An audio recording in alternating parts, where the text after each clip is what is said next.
Bonjour à tous, donc dans cette vidéo vous allez regarder l'activité 3.4 donc sur la perte de masse du soleil. Donc dans les différents documents qu'on vous donnait, on vous expliquait ici, donc par exemple donc des noyaux, donc là c'est une erreur, donc ici des noyaux d'hydrogène. Donc si vous prenez 4 protons, ça fait 4 noyaux d'hydrogène, ça avait une masse inférieure à un noyau d'hélium qui lui aussi est composé de 4 protons, 4 boules ici, sauf que ici vous avez que 2 protons et 2 neutrons. Il en a déduit que, donc, vu que c'était des réactions de fusion qui se passaient dans le Soleil, que il y avait une partie de la masse initiale qui disparaissait lors de la fusion. C'est quelques années plus tard où Einstein, lui, avec la formule que vous avez certainement tous déjà entendue, E égale mc2. Donc ici, dans cette formule, on vous associe la différence de masse, donc en kilos, à une énergie, donc la fameuse équivalence masse-énergie. Donc à une perte de masse, on peut associer une énergie libérée. Donc attention aux unités, l'énergie en joules, la différence de masse en kilos et la célérité de la lumière, 3 fois 10 puissance 8 mètres par seconde, valeur que vous avez donc déjà vue en secondes. Donc les réactions de fusion sont celles qui se passent dans les étoiles, ça c'est la réponse à la question 1, et ça explique donc les températures de l'ordre de 15 millions de degrés à l'intérieur, au centre. Donc là, vous avez dans ce document donc les différentes étapes qui permettent de passer donc d'un noyau d'hydrogène ou d'un proton à un noyau d'hélium 4. On vous donne aussi des représentations symboliques des particules qui sont données ici, les positrons et les neutrinos. On y reviendra. On vous donne aussi la carte d'identité du Soleil avec son âge, sa masse. Il y a plein de choses qui vont nous servir ou pas, mais par exemple aussi vous avez la température. Donc vous avez la température à la surface, la température au cœur, la distance au Soleil et la puissance rayonnée à la surface. Une formule importante, E égale P fois T, c'est une formule que vous avez vue dans vos années précédentes. Comment il faut comprendre ça? Il faut comprendre cette formule comme en gros, si vous avez un objet qui consomme une certaine puissance, que vous l'utilisez pendant une certaine durée, vous allez consommer une certaine énergie. Et donc l'énergie est proportionnelle à la puissance et proportionnelle à la durée. Donc plus vous prenez un objet puissant, qui consomme. Donc ici, plus la puissance consommée sera importante, plus l'énergie consommée donc, sera forte. Et pour un même appareil, donc par exemple un appareil électrique de 250 watts, plus vous l'utilisez ici, plus l'énergie consommée donc ici sera forte. Vous connaissez généralement cette formule-là, mais sous une autre forme, parce que vous savez tous que l'énergie électrique, on paye, ou en tout cas vos parents, quand vous demandez-leur, ils payent une énergie, mais eux en kilowattheure. Et ils payent tant d'euros le kilowattheure. Mais les kilowattheures, c'est rien d'autre que des kilowatts fois des heures. Et quand vous avez conscience de ça, en fait, vous avez conscience que cette formule-là, vous la manipulez, en tout cas vos parents la manipulent sans le savoir. Les kilowattheures, donc c'est le produit d'une puissance en kilowatts fois une durée d'utilisation en heures. Donc ça, c'est la même formule. Sauf que nous, en physique, dans les unités du système international, ce sera l'énergie en joules, la puissance en watts et la durée en secondes. On va reprendre les petites questions, je vais vous montrer la correction et on en discute de la correction. Quelles sont les réactions qui se produisent au sein du Soleil? C'était marqué dans le document, c'est des réactions de fusion nucléaire. Des réactions de fusion, on y reviendra ultérieurement dans l'année, mais c'est des réactions donc, nucléaires où des petits noyaux s'unissent pour aller former des noyaux plus gros. Modéliser les 3 étapes. Alors ici, les rouges, donc c'est des protons, les gris c'est des neutrons, et il ne faut pas oublier donc la représentation symbolique X, A, Z. Cette représentation symbolique X, A, Z, donc c'est celle que vous avez vue en seconde. X c'est le symbole de l'élément, A c'est le nombre de nucléons, Z le nombre de protons. Donc ici en fait il faut compter le nombre de boules rouges et le nombre de boules en tout, puisque A, le nombre de nucléons, ce n'est rien d'autre que le nombre de boules en tout, puisque les nucléons sont par définition soit des protons soit des neutrons. Donc par exemple ici dans cette boule rouge, vous avez une boule rouge, donc c'est un proton, donc Z égale 1. Ensuite, il y a combien de boules en tout? Il n'y en a qu'une, donc il y a bien un nucléon, ce nucléon étant un proton. Et par définition, vous avez vu en seconde que quand vous avez Z égale 1, c'est de l'hydrogène. Donc vous avez ici 2 hydrogènes. Et là, vous formez quoi? Vous formez une espèce qui a Z égale 1, parce qu'il y a une boule rouge, et 2 boules en tout. Donc A égale 2. Mais vu que Z égale 1, c'est de l'hydrogène. La différence entre ce noyau-là et ce noyau-là, c'est le même élément, H, mais ils n'ont pas le même nombre de nucléons, donc le même nombre de neutrons. C'est ce qu'on appelle des isotopes. Ensuite, on vous donnait la représentation du positron, la représentation du neutrino. Pour la deuxième, pareil, on reprend ici donc cette espèce qu'il y avait là, H H2, 1. Ici, vous remettez une boule rouge, donc c'est bien du H11, pour les mêmes raisons que celle énoncée au-dessus. Et là, ici, vous avez un élément, donc ici, qui a 1, 2, 3 boules, donc bien 3 nucléons ici. Ici, vous avez 2 boules rouges, donc 2 protons, donc Z égale 2, c'est pour ça qu'ici vous avez 2. Et si ici vous avez 2, bah, ça veut dire que l'élément, c'est pas de l'hydrogène, puisque l'hydrogène s'associe à Z égale 1, Z égale 2, bah, s'associe à l'hélium, plus du rayonnement gamma ici. Pour l'étape 3, vous avez 2 noyaux d'hélium 3, He2,3, He2,3, qui ici va donner un noyau où il y a 4 nucléons. 2 boules rouges ici, donc 2 protons, donc c'est toujours de l'hélium, puisque Z égale 2. La différence entre celui-là et celui-là, ce sont des isotopes de l'hélium, plus les 2 noyaux d'hydrogène. Si vous avez envie de vous amuser, vous pouvez les combiner, donc en prenant ici 2 fois cette réaction-là, pour essayer d'expliquer comment on forme de l'hélium 4 avec les autres particules. Ce qu'il faut bien remarquer, c'est qu'il y a conservation du nombre de nucléons et du nombre de charges. Alors le nombre de charges, par identification avec ce qu'on a vu en seconde, ici, ça c'est ce qu'on appelle aussi le nombre de charges en réaction nucléaire. Pourquoi? Parce que les protons, vous avez vu que les protons avaient une charge qui était la charge plus E. Les électrons avaient une charge opposée, moins E. Mais donc par transposition, ici, ça c'est le nombre de charges, et ça ici c'est le nombre de nucléons. Qu'est-ce qu'on remarque ici? Vous remarquez ici, si vous regardez les nombres du dessus, vous avez 1, 1, 1 plus 1 ça donne bien 2, et 2 plus 0 ça fait bien 2. Donc là ici vous avez bien conservation du nombre de nucléons. En bas vous avez 1 plus 1, 2, et ici pour les nombres de charges 1 plus 1, 2. Donc vous avez bien conservation ici donc du nombre de charges. Donc si je mets ici, je vais prendre du rouge, pardon, je vais changer de couleur. Ici pour le nombre de charges, donc ici vous avez 1 plus 1, 2, et 1 plus 1, 2. En bas ici 1 plus 1, 2, et ici j'ai 2, donc j'ai bien conservation. Ici 2 plus 2, 4, ici j'ai 2 plus 2 fois 1, ce qui fait bien 4. Au niveau des nombres de nucléons, ici j'en ai 2 et 1, 3, donc ici j'en ai bien 3, ça colle, et ici j'en ai 3 plus 3, 6, et là j'ai 4 plus 2, 2 fois 1, parce que ici j'en ai 1, mais j'en prends 2, donc ça fait bien 6. Donc on vérifie bien la conservation ici, donc du nombre de nucléons et du nombre de charges pour les réactions nucléaires. Attention, ne confondez pas avec les réactions chimiques, où vous avez conservation des éléments, dans ce cas-là, et conservation des charges. Alors ensuite, on continue. On vous demandait dans la question suivante, quelle est l'énergie libérée par le Soleil chaque seconde? Donc on vous dit ici, rappelez-vous que l'énergie c'est la puissance fois la durée.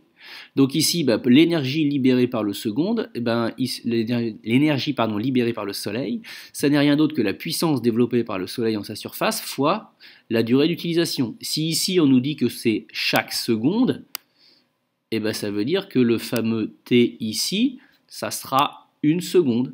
Et ensuite il me reste juste à aller chercher donc dans les documents la puissance développée par le Soleil, que vous n'avez pas à connaître bien entendu, et cette puissance développée par le Soleil, c'était la valeur de 3,9, pardon je vais changer de couleur, 3,9 fois 10 puissance 26, donc ça c'est la puissance. Vous multipliez les deux, vous allez trouver forcément 3,9 fois 10 puissance 6 fois 1, ça fait 3,9 fois 10 puissance 26, sauf que ici vous obtenez une énergie, donc c'est pour ça qu'ici c'est des joules. Donc retenez bien, l'énergie, c'est une puissance fois une durée. Ensuite, démontrer que le Soleil perd 4 millions de tonnes par seconde. Alors là, il fallait penser à utiliser la formule qui relie la fameuse perte de masse à l'énergie. Ici, vous avez la formule E égale delta M fois C2. Donc, par définition et par calcul mathématique simple, vous exprimez delta M égale E divisé par C carré. Attention, ne vous trompez pas là-dessus. Ensuite, l'énergie, c'est celle qu'on vient de calculer. Donc l'énergie, ici, de 3,9 fois 10 puissance 26 à la question précédente. Vous divisez par la vitesse de la lumière, 3 fois 10 puissance 8. Vous mettez tout au carré. Attention, je vous encourage vivement à faire ce calcul à la calculatrice, ne serait-ce que pour vous rendre compte qu'il ne faut pas oublier les parenthèses, parce que généralement, sinon, vous n'avez pas le bon résultat. On trouve 4,3 fois 10 puissance 9 kg. Donc ça veut dire que ici, chaque seconde, le Soleil il perd 4,3, 10 puissance 9, c'est milliards de kilos. Une tonne, c'est 10 puissance 3 kg. Donc ça veut dire que 10 puissance 9 kg, c'est 10 puissance 6 tonnes. Et 10 puissance 6 tonnes, 10 puissance 6, si vous avez 6 zéros sur votre compte, vous êtes millionnaire. Si vous en avez 9, vous êtes milliardaire. Donc ça veut dire que 4,3 fois 10 puissance 6 tonnes, ça fait 4,3 millions de tonnes. Donc ça, c'est bien chaque seconde, hein, puisque ici, cette énergie-là a été calculée à partir de la puissance et de la durée d'utilisation qui était de 1 seconde. Donc on est bien sur 1 seconde, le Soleil perd 4,3 millions de tonnes. On a l'impression que c'est bien entendu assez faramineux, et bien sûr c'est cette masse qui est convertie en énergie, que ce soit des radiations électromagnétiques, en chaleur, etc. Et ce qui fait qu'en gros, la vie, entre autres, et la température est supportable sur Terre. Calculer la masse perdue par le Soleil depuis qu'il rayonne. Eh bien, on sait que chaque seconde, il perd 4,3 milliards de kilos. Ben, il nous reste juste donc à aller voir sa durée de vie. Il rayonne depuis 4,6 milliards d'années.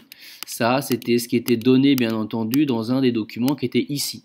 Ça veut dire que pour chaque seconde de ces 4,6 milliards d'années, il a perdu 4,3 milliards de kilos. Donc ça veut dire qu'il faut qu'on convertisse ce 4,6 milliards d'années donc en secondes. Et bien pour faire ça, il faut y aller crescendo étape par étape. Il faut convertir d'abord les années en jours avec 365. Ensuite, les jours, il faut les convertir en heures avec le 24. Et ensuite, il faut faire 3600 pour obtenir les secondes, parce que 1 heure, c'est 3600 secondes. Ou alors, vous passez en minutes 60, et après, vous vous développez les minutes en secondes. Donc ça, c'est un calcul que vous avez déjà fait plusieurs fois dans votre scolarité. Il faut y aller tranquillement mais sûrement, c'est-à-dire passer des jours. Donc là, ça c'est pour passer des années donc en jours. Hop, ça c'est pour passer en heures. Et ça, après le 3600, c'est pour passer en secondes. Ça vaut pas le coup de le calculer, la calculatrice va se débrouiller, donc c'est un nombre qui est forcément très grand. Et pour chacune de ces secondes, on perd 4,3 milliards de kilos. Donc ça veut dire que la perte de masse totale, bah, c'est la perte de masse en 1 seconde fois le nombre de secondes, pour parler très simplement. Et donc ça donne 6,2 fois 10 puissance 26 kilos quand vous multipliez les deux. Donc ça veut dire que depuis que le Soleil rayonne, il a perdu 6,2 fois 10 puissance 26 kilos, ce qui peut paraître énorme.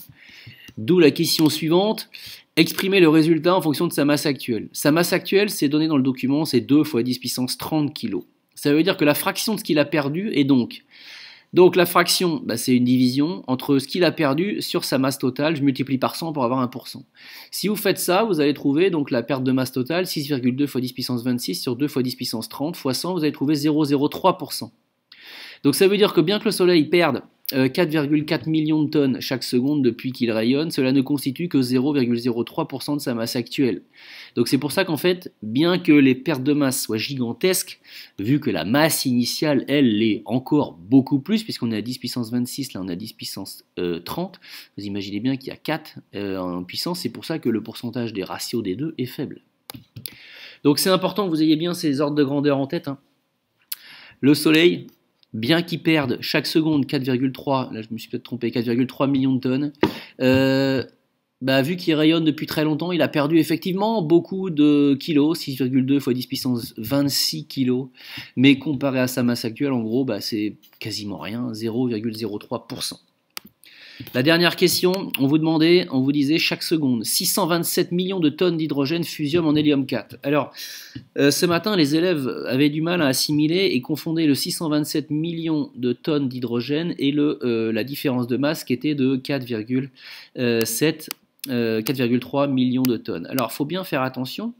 En fait, quand vous faites ces réactions-là, donc vous partez de l'hydrogène, vous avez l'hélium. Quand vous faites ici une certaine masse d'hydrogène ici qui va disparaître, il y en a une masse d'hélium qui va apparaître.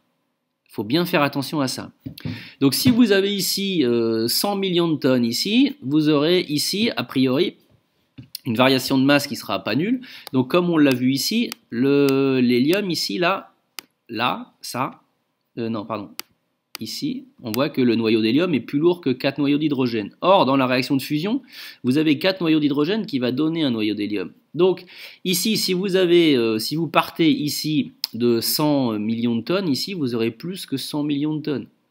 Mais ici, dans la question, on vous posait les 627 millions de tonnes.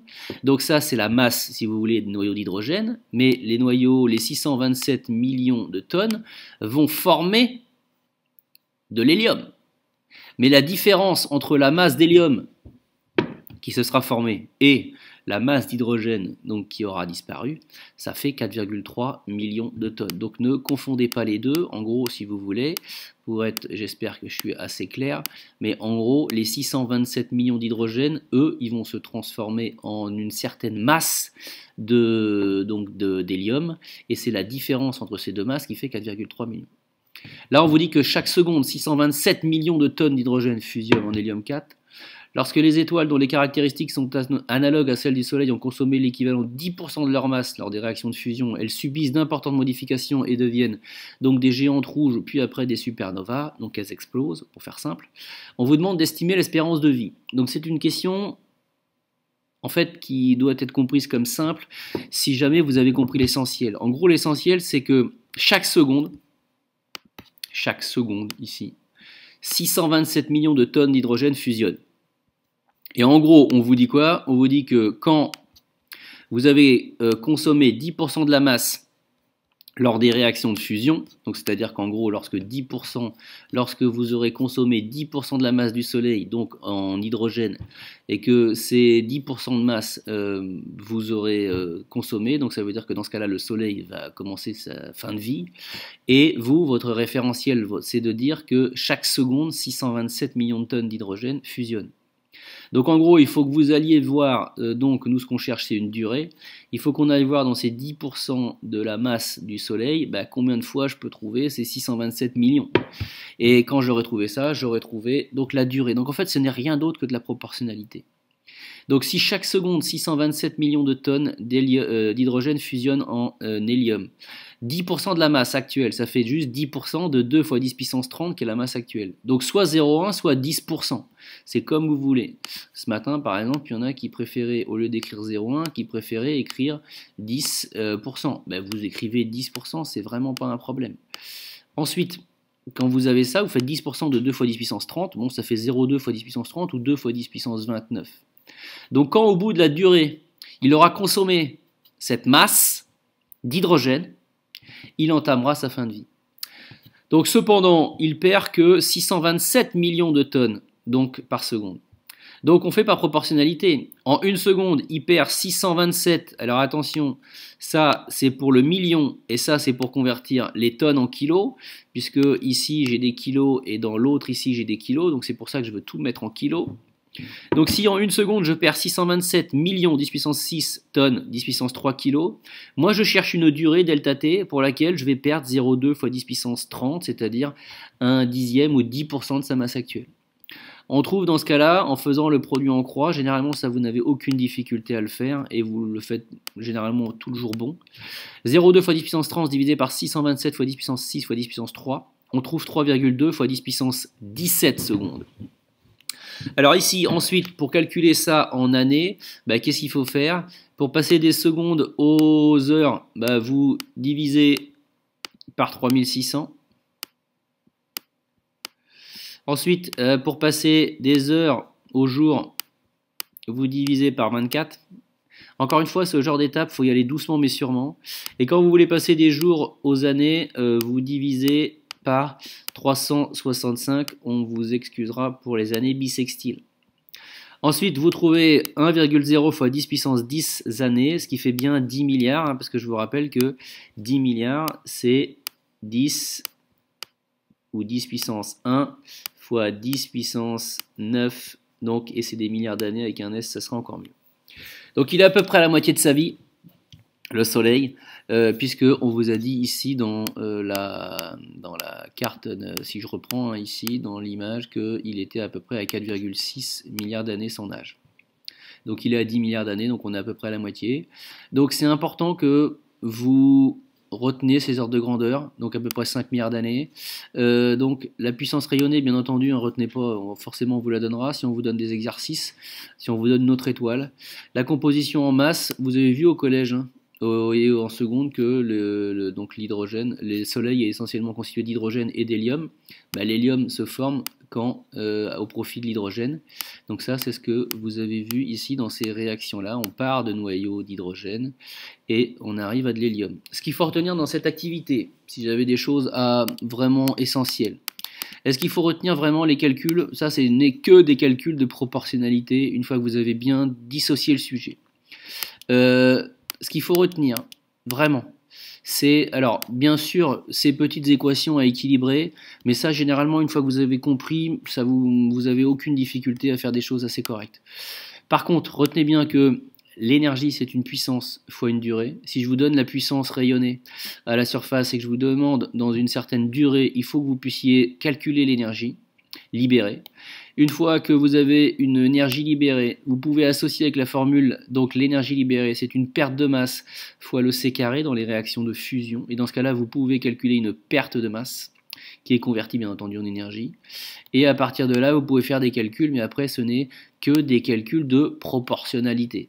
L'essentiel étant ici l'équivalence perte de masse énergie et ici la formule qui relie la puissance à l'énergie via la durée. Voilà, donc j'espère que cette vidéo vous sera utile.